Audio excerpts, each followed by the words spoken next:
우리 중에 어두움을 좋아하는 사람은 아무도 없을 것입니다. 이유가 뭐겠습니까? 처해진 환경에 따라 개인적인 여러 가지 이유를 말할 수 있겠지만 가장 큰 이유 중 하나는 두려움 때문일 것입니다. 어두움은 그 두려움이 깊으면 깊을수록 더 큰 두려움을 가져다 줍니다. 옛날 시골길에는 가로등이 없었어요. 특히 겨울철에는 아주 짙은 어두움의 긴 밤을 보내게 됩니다. 겨울방학이 오면 동네 친구 집에 가서 늦게까지 시간 가는 줄도 모르게 놀 때가 많이 있습니다. 그러다가 이제 집에 가야 될 시간이 아닌가 그런 생각이 밀려오면 두려움이 엄습을 합니다. 한순간에 노는 즐거움은 사라지고 걱정이 밀려옵니다. 이유는 단 한 가지입니다. 왜 그래요? 밖이 너무 어둡기 때문에 그렇습니다. 어둠이 주는 두려움이 보통이 아닙니다. 낮에는 아무렇지도 않게 늘 다니던 길이지만 두려운 겁니다. 별 생각이 다 납니다. 다시는 밤늦게까지 노는 건 없다 이제. 오늘이 마지막이야. 그런 마음이 들 정도로 두려움을 느끼면서 집으로 옵니다. 그런데 여러분, 낮을 싫어하고 밤을 기다리는 사람들이 있습니다. 누가 밤을 기다릴까요? 다 생각해줘요 여러분. 누가? 남을 피하고 싶은 사람들입니다. 그러면 왜 피하려고 하는 거예요? 왜? 뭔가 남에게 보여서는 좋을 게 없다고 스스로 생각을 하거나 아니면 남에게 들켜서는 안 될 어떤 일을 계획하고 있기 때문에 그럴 것입니다. 단순한 비도덕적, 비윤리적 행동으로부터 살인, 강도에 이르기까지 수도 없이 다양한 일들이 있을 것입니다. 이런 일을 저지르게 되면 누구나 다 두려움을 느끼게 되는데 왜 그런가 하면 이런 죄를 짓는 일들의 본질적 속성이 어두움이기 때문에 그런 것입니다. 아담이 범죄 후에 하나님을 피하여 숨었습니다. 창세기 3장 8절 이후의 말씀 보겠어요. 같이 한번 읽겠습니다. 여기 있나 모르겠네. 창세기 있어요. 이거 하는 거예요. 자, 같이 한번 8절부터 10절까지 거기 있죠. 같이 읽겠습니다. 시작. 그들이 날이 저녁할 때 동산에 거하신 여호와 하나님의 음성을 듣고 아담과 그 아내가 여호와 하나님의 낯을 피하여 동산나무 사이에 숨은지라.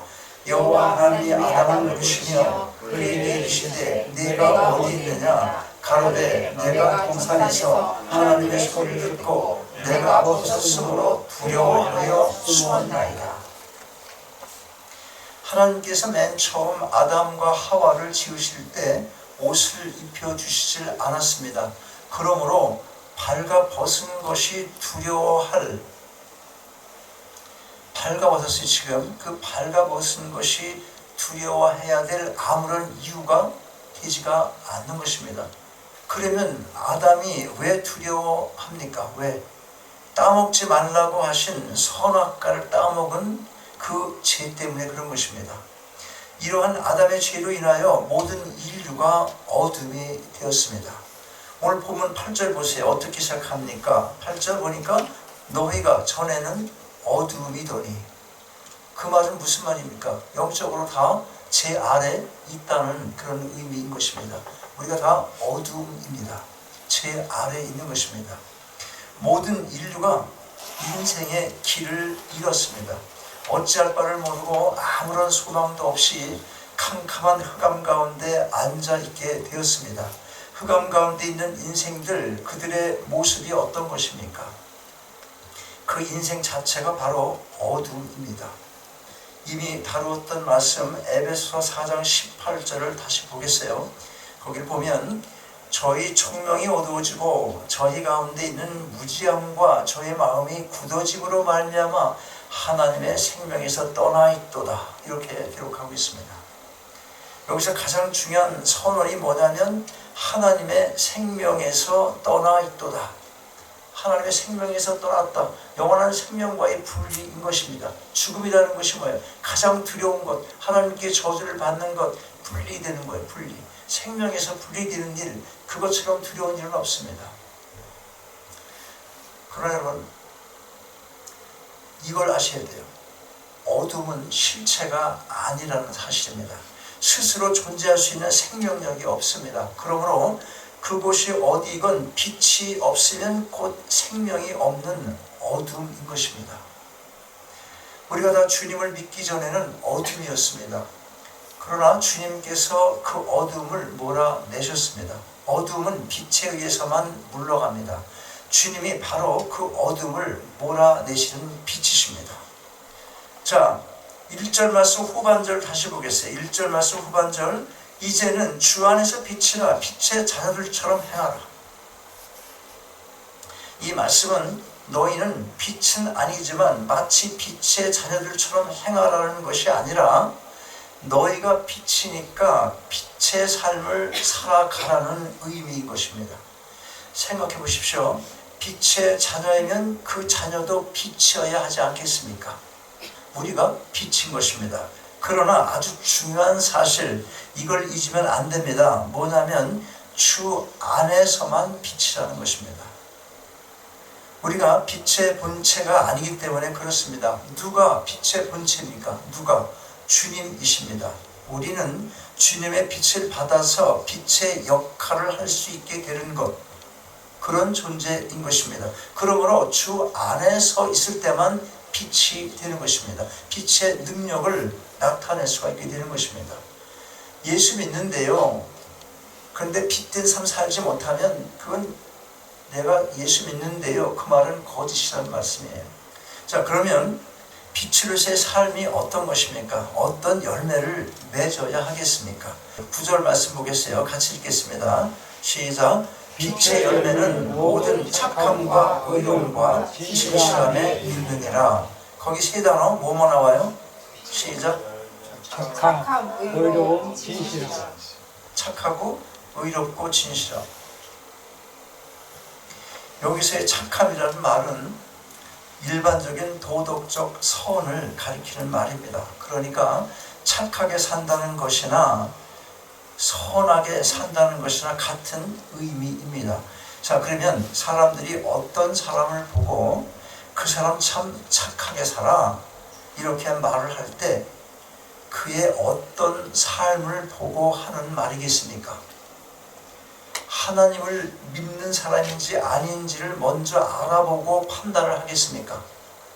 아니면 믿음과는 관계없이 자신에게 잘 해주는 사람이면 착한 사람이라고 그렇게 평가를 하겠습니까? 참 저 사람 착하게 살아. 그거를 어디에 기준을 두고 그렇게 평가하느냐 하는 거예요. 이런 경우 착함이나 선함의 기준을 어디에 두고 하는 말이겠는가, 이거를 잘 생각을 해봐야 되는 겁니다. 이게 다 인간 관계에서 일어나게 되는 일입니다. 뒤틀린 관계. 전에 설교에서 너와 나 사이, 그 사이에 막힌 게 많으면 실제적인 친밀감의 거리가 멀어지게 돼 있잖아요. 그러면 그 사람 좋은 사람이야 라는 말이 나와 안 나와? 안 나와요. 뒤틀리고 비틀어진 그런 감정이 섞여서 그 사람을 평가하게 된 경우가 허다한 것입니다. 너무 많습니다. 어떤 사람을 대할 때 내 기준에 맞추고 내게 유익이 되기 때문에 그 사람을 착한 사람으로 평가를 하게 된다면 오늘 말씀이 기록하고 있는 그 착함과는 거리가 있는 것입니다. 우리가 뭘 알아야 하냐면 믿지 않는 세상 사람들이야 그럴 수 있다 하더라도 믿는 자들은 자신의 기준이나 어떤 유익을 따져서 사람을 평가해서는 안 된다는 것입니다. 믿는 자들에게 있어서 누구를 평가하는 것이나 어떤 또 행동을 하는 것이나 어디에서건 무엇이건 간에 빛의 열매이어야 하기 때문에 그런 것입니다. 빛의 열매로서의 착함에는 자신의 유익을 따질 자리가 없습니다. 가끔씩 저 사람은 참 착하게 사는구나 그런 생각을 하게 되는 동영상을 보게 될 때가 있습니다. 며칠 전에 우연히 이런 동영상 하나를 봤습니다. 길을 건너가려는 노인 한 분이 길가에 서 있는데 차가 계속 오니까 건널목에 발을 내딛지도 못합니다. 운전을 하고 가던 한 청년이 그 모습을 보고 차에서 내립니다. 그리고는 오는 차들을 멈추게 하고 그 노인을 부추겨 천천히 그 건널목을 같이 건너갑니다. 다 건너고는 잘 가시라고 인사까지 하고 자신의 차로 다시 돌아옵니다. 만약에 이 청년이 불신자의 경우라면 이런 착함이 하나님의 기준으로 볼 때 선이 되는지, 착하긴 착한데 저게 과연 믿지 않는 사람이라고 가정할 때 그게 하나님 눈으로 봐도, 하나님의 기준으로 봐도 착한 것인가?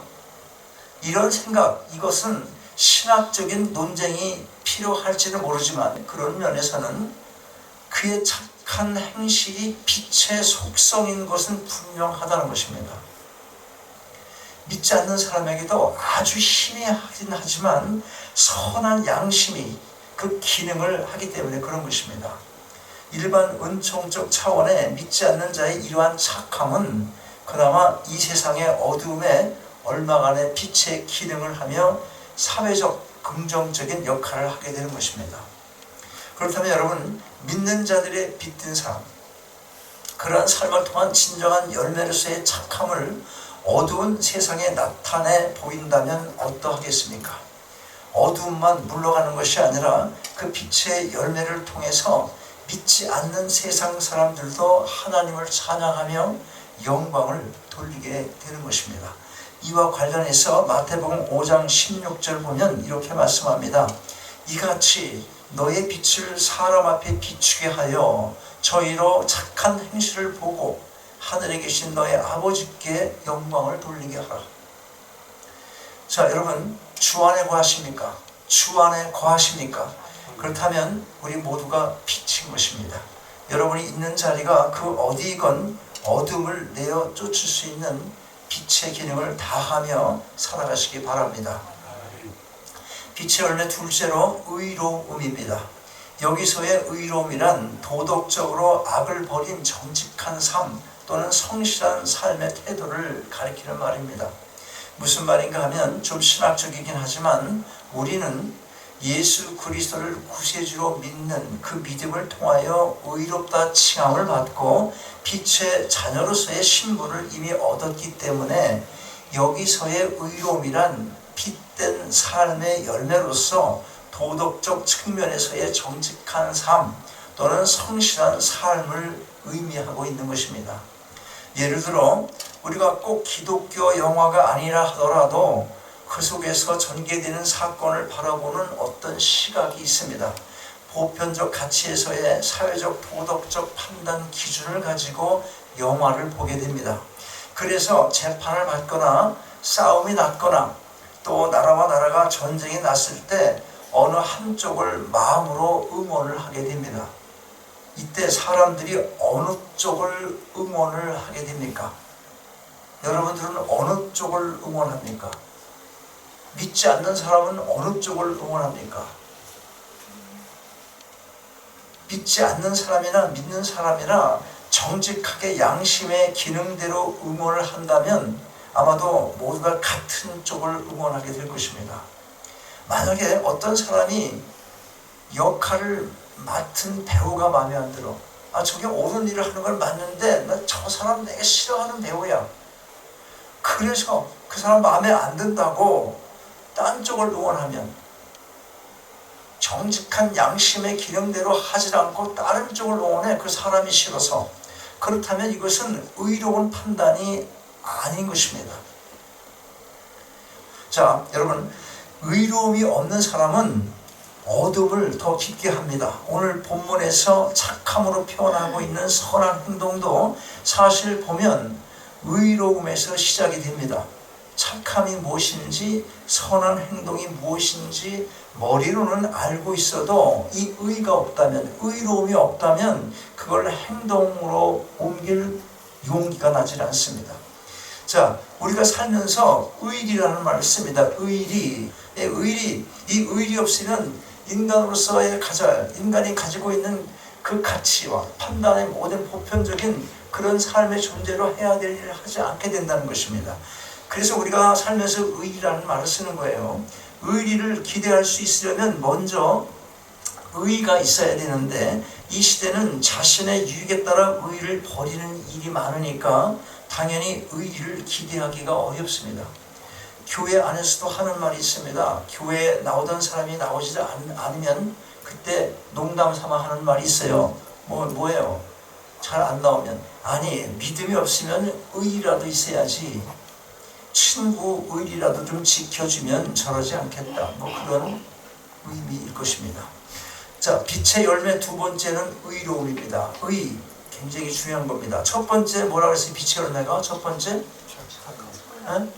착함. 그러니까 두 가지 있어요. 착함과 의. 착함과 의로움, 이 두 열매를 기억하시고 이제 세 번째 열매를 간단히 생각해 보겠습니다. 세 번째 빛의 열매는 진실함입니다. 착함도 필요하고 의로움도 필요합니다. 그런데 더 중요한 게 바로 진실함입니다. 여기서의 진실함이란 허위와 애식의 반대가 되는 개념의 도덕적 진실을 의미하는 겁니다.